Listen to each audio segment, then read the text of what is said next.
ओम शांति। आज 17 अप्रैल 2020 बाबा के महावाक्य है। मीठे बच्चे, बाप नॉलेजफुल है, उन्हें जानी जाननहार कहना यह उल्टी महिमा है। बाप आते ही हैं तुम्हें पतित से पावन बनाने। प्रश्न है, बाप के साथ साथ सबसे अधिक महिमा और किसकी है और कैसे? उत्तर है, पहला, बाप के साथ भारत की महिमा भी बहुत है। भारत ही अविनाशी खंड है, भारत ही स्वर्ग बनता है। बाप ने भारतवासियों को ही धनवान, सुखी और पवित्र बनाया है। दूसरा, गीता की भी अपरम अपार महिमा है। सर्वशास्त्रमयी शिरोमणि गीता है। तीसरा, तुम चैतन्य ज्ञान गंगाओं की भी बहुत महिमा है। तुम डायरेक्ट ज्ञान सागर से निकली हो। ओम शांति। ओम शांति का अर्थ तो नए व पुराने बच्चों ने समझा है। तुम बच्चे जान गए हो, हम सब आत्माएं परमात्मा की संतान है। परमात्मा ऊंच ते ऊंच और बहुत प्यारे ते प्यारा सभी का माशूक है। बच्चों को ज्ञान और भक्ति का राज तो समझाया है। ज्ञान माना दिन सतयुग त्रेता, भक्ति माना रात द्वापर कलयुग। भारत की ही बात है। पहले पहले तुम भारतवासी आते हो। 84 का चक्र भी तुम भारतवासियों के लिए है। भारत ही अविनाशी खंड है, भारत खंड ही स्वर्ग बनता है और कोई खंड स्वर्ग नहीं बनता। बच्चों को समझाया गया है, नई दुनिया सतयुग में भारत ही होता है, भारत ही स्वर्ग कहलाता है। भारतवासी ही फिर 84 जन्म लेते हैं, नर्कवासी बनते हैं, वही फिर स्वर्गवासी बनेंगे। इस समय सभी नर्कवासी हैं, फिर भी और सभी खंड विनाश हो, बाकी भारत रहेगा। भारत खंड की महिमा अपरम अपार है। भारत में ही बाप आकर तुमको राजयोग सिखलाते हैं। यह गीता का पुरुषोत्तम संगम युग है। भारत ही फिर पुरुषोत्तम बनने का है। अभी वह आदि सनातन देवी देवता धर्म भी नहीं है, राज्य भी नहीं है, तो वह युग भी नहीं है। तुम बच्चे जानते हो, वर्ल्ड ऑलमाइटी अथॉरिटी एक भगवान को ही कहा जाता है। भारतवासी यह बहुत भूल करते हैं, जो कहते हैं वह अंतर्यामी है, सभी के अंदर को वह जानते हैं। बाप कहते हैं, मैं कोई के भी अंदर को नहीं जानता हूँ। मेरा तो काम ही है पतितों को पावन बनाना। बहुत कहते हैं, शिव बाबा आप तो अंतर्यामी हो। बाबा कहते हैं, मैं हूँ नहीं, मैं किसके भी दिल को नहीं जानता हूँ। मैं तो सिर्फ आकर पतितों को पावन बनाता हूँ। मुझे बुलाते ही पतित दुनिया में है और मैं एक ही बार आता हूँ, जबकि पुरानी दुनिया को नया बनाना है। मनुष्य को यह पता नहीं है कि यह जो दुनिया है वह नई से पुरानी, पुरानी से नई कब होती है। हर चीज नई से पुरानी सतो रजो तमो में जरूर आती है। मनुष्य भी ऐसे होते हैं। बालक सतो प्रधान है, फिर युवा होते हैं, फिर वृद्ध होते हैं, अर्थात रजो तमो में आते हैं। बूढ़ा शरीर होता है तो वह छोड़कर फिर बच्चा बनेंगे। बच्चे जानते हैं नई दुनिया में भारत कितना ऊंच था। भारत की महिमा अपरम अपार है। इतना सुखी, धनवान, पवित्र और कोई खंड है नहीं। फिर सतो प्रधान बनाने बाप आए हैं। सतो प्रधान दुनिया की स्थापना हो रही है। त्रिमूर्ति ब्रह्मा, विष्णु, शंकर को क्रिएट किसने किया? ऊंच ते ऊंच तो शिव है। कहते हैं त्रिमूर्ति ब्रह्मा, अर्थ तो समझते नहीं। वास्तव में कहना चाहिए त्रिमूर्ति शिव, न कि ब्रह्मा। अब गाते हैं देव देव महादेव। शंकर को ऊंच रखते हैं तो त्रिमूर्ति शंकर कहे ना। फिर त्रिमूर्ति ब्रह्मा क्यों कहते? शिव है रचयिता। गाते भी हैं परमपिता परमात्मा ब्रह्मा द्वारा स्थापना करते हैं ब्राह्मणों की। भक्ति मार्ग में नॉलेजफुल बाप को जानी जाननहार कह देते हैं। अब वह महिमा अर्थ सहित नहीं है। तुम बच्चे जानते हो बाप द्वारा हमें वर्षा मिलता है। वह खुद हम ब्राह्मणों को पढ़ाते हैं, क्योंकि वह बाप भी है, सुप्रीम टीचर भी है। वर्ल्ड की हिस्ट्री, ज्योग्राफी कैसे चक्र लगाती है वह भी समझाते हैं। वही नॉलेजफुल है, बाकी ऐसे नहीं कि वह जानी जाननहार है। यह भूल है। मैं तो सिर्फ आकर पतितों को पावन बनाता हूँ। 21 जन्म के लिए राज्य भाग्य देता हूँ। भक्ति मार्ग में है अल्पकाल का सुख, जिसको सन्यासी हठ योगी जानते ही नहीं। ब्रह्म को याद करते हैं। अब ब्रह्म तो भगवान नहीं, भगवान तो एक निराकार शिव है, जो सर्वात्माओं का बाप है। हम आत्माओं के रहने का स्थान ब्रह्मांड स्वीट होम है। वहाँ से हम आत्माएं यहाँ पाठ बजाने आती हैं। आत्मा कहती है हम एक शरीर छोड़ दूसरा तीसरा लेती हूँ। 84 जन्म भी भारतवासियों के ही हैं, जिन्होंने बहुत भक्ति की है। वही फिर ज्ञान भी जास्ती उठाएंगे। बाप कहते हैं गृहस्थ व्यवहार में भल रहो, परंतु श्रीमत पर चलो।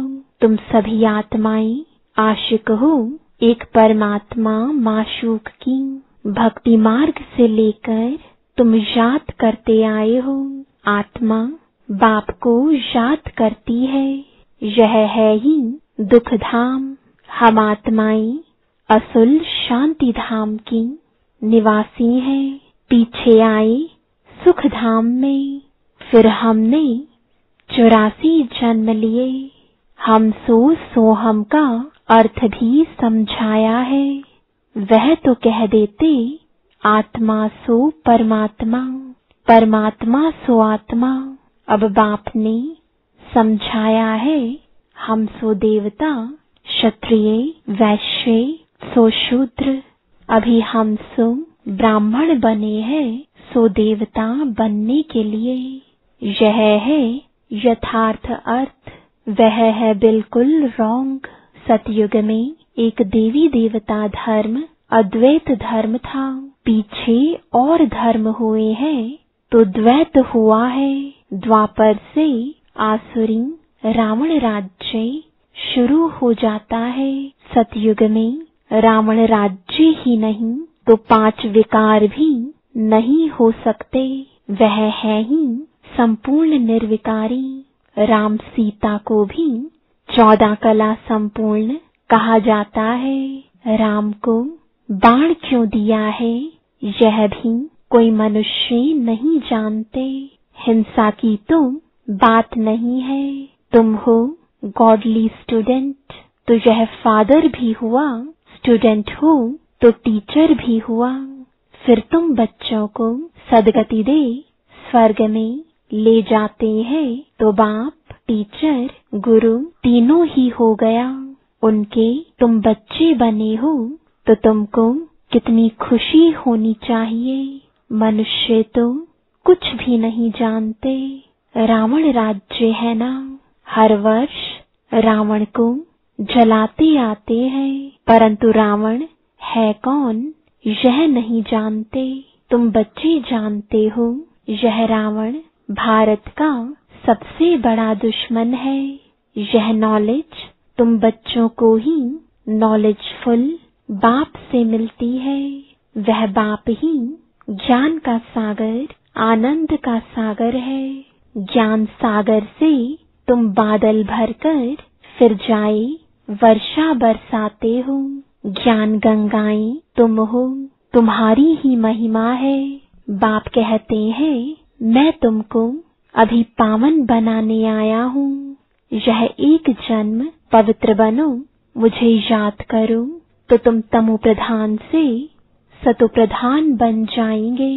मैं ही पतित पावन हूँ। जितना हो सके याद को बढ़ाओ। मुख से शिव बाबा कहना भी नहीं है। जैसे आशिक माशूक को याद करते हैं, एक बार देखा बस, फिर बुद्धि में उनकी ही याद रहेगी।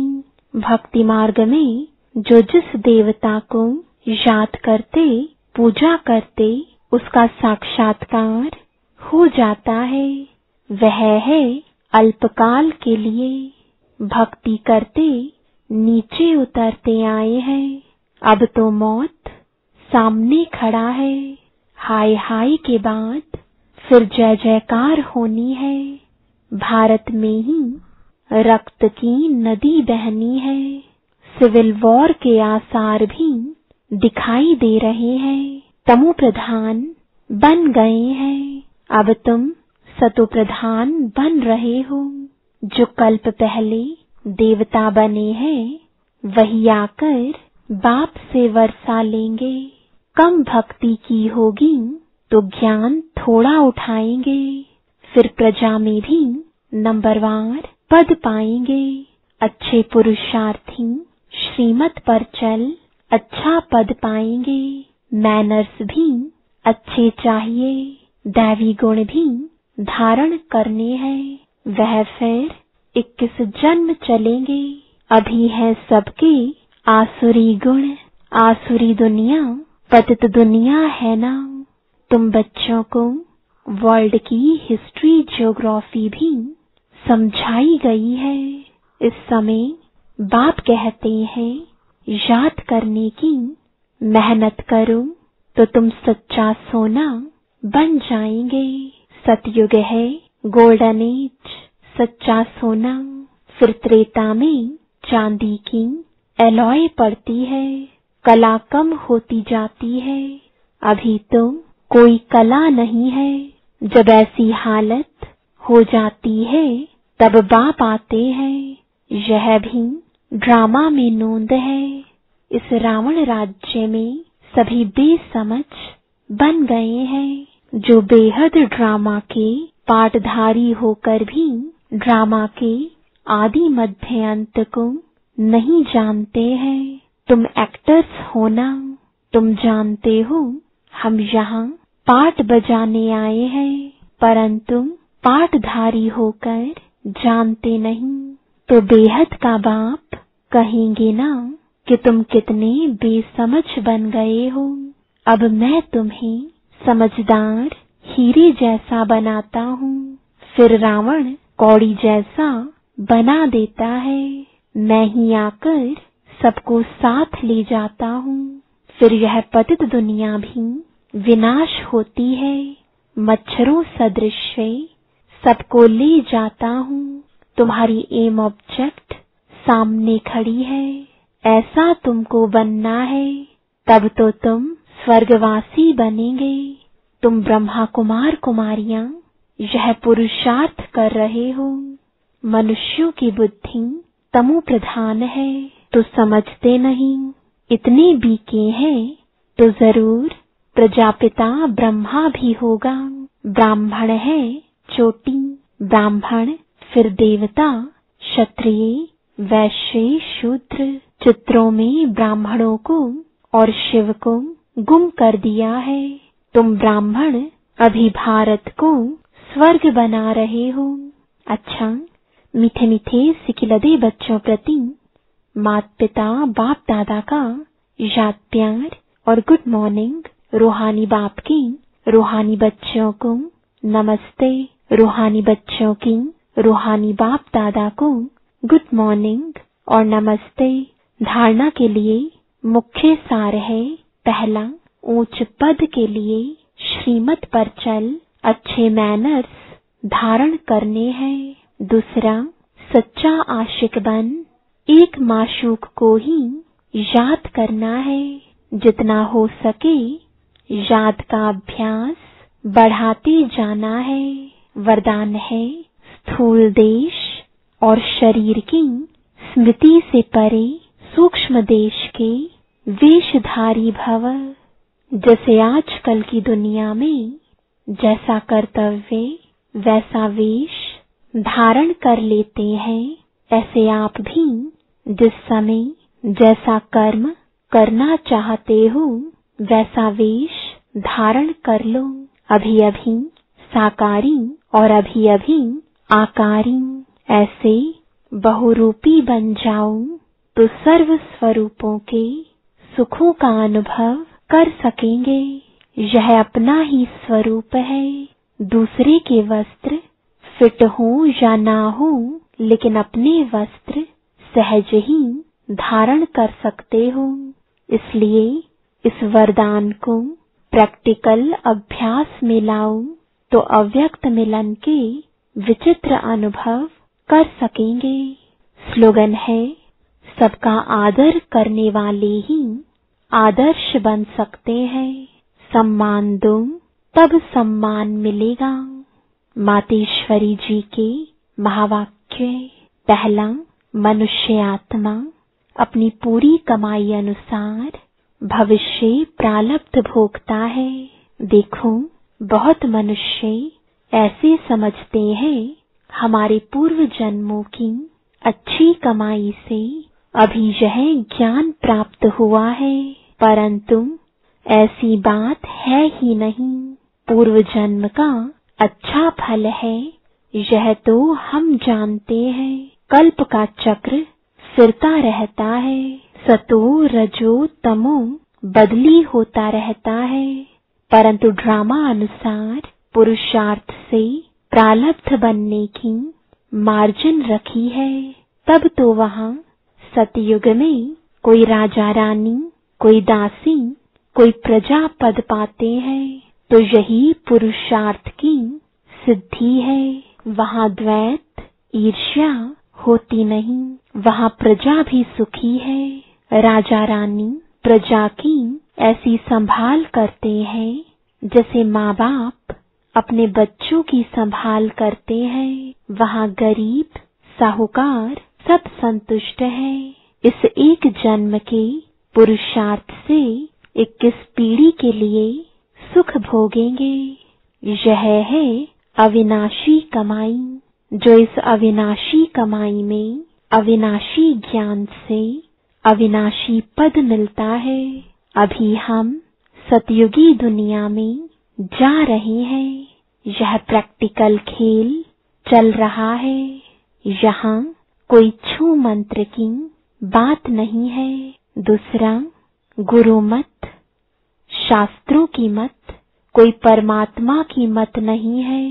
परमात्मा कहते हैं, बच्चे यह गुरु मत, शास्त्र मत, कोई मेरी मत नहीं है। यह तो सिर्फ मेरे नाम की मत देते हैं, परंतु मेरी मत तो मैं जानता हूँ। मेरे मिलन का पता मैं आकर देता हूँ। उसके पहले मेरी एड्रेस कोई नहीं जानता। गीता में भल भगवानुवाच है, परंतु गीता भी मनुष्यों ने बनाई है। भगवान तो स्वयं ज्ञान का सागर है। भगवान ने जो महावाक्य सुनाए हैं, उनका यादगार फिर गीता बनी है। यह विद्वान पंडित आचार्य कहते हैं, परमात्मा ने संस्कृत में महावाक्य उच्चारण किए, उसे सीखने बगैर परमात्मा मिल नहीं सकेगा। यह तो और ही उल्टा कर्मकांड में फंसाते हैं। वेद शास्त्र पढ़ अगर सीढ़ी चढ़ जावे तो फिर उतना ही उतरना पड़े, अर्थात उनको भुलाए एक परमात्मा से बुद्धि योग जोड़ना पड़े, क्योंकि परमात्मा साफ कहता है, इन कर्म कांड वेद शास्त्र पढ़ने से मेरी प्राप्ति नहीं होती है। देखो ध्रुव, प्रहलाद, मीरा ने क्या शास्त्र पढ़ा, यहाँ तो पढ़ा हुआ भी सब भूलना पड़ता है। जैसे अर्जुन ने पढ़ा था तो उनको भी भूलना पड़ा। भगवान के साफ महावाक्य है, श्वासों श्वास मुझे याद करो, इसमें कुछ भी करने की जरूरत नहीं है। जब तक यह ज्ञान नहीं है तो भक्ति मार्ग चलता है, परंतु ज्ञान का दीपक जग जाता है तो कर्मकांड छूट जाते हैं, क्योंकि कर्मकांड करते करते अगर शरीर छूट जावे तो फायदा क्या मिला, प्रालब्ध तो बनी नहीं। कर्म बंधन के हिसाब किताब से तो मुक्ति मिली नहीं। लोग तो समझते हैं झूठ ना बोलना, चोरी ना करना, किसी को दुख ना देना यह अच्छा कर्म है, परंतु यहाँ तो सदाकाल के लिए कर्मों की बंधाई मानी से छूटना है और विकर्मों की जड़ को निकालना है। हम तो अब चाहते हैं ऐसा बीज डालें जिससे अच्छे कर्मों का झाड़ निकले। इसलिए मनुष्य जीवन के कार्य को जान श्रेष्ठ कर्म करना है। अच्छा, ओम शांति। अध्यात्म और आरोग्य से संबंधित और भी वीडियोस देखने के लिए बीके डॉक्टर शिवानीश चैनल को सब्सक्राइब करें।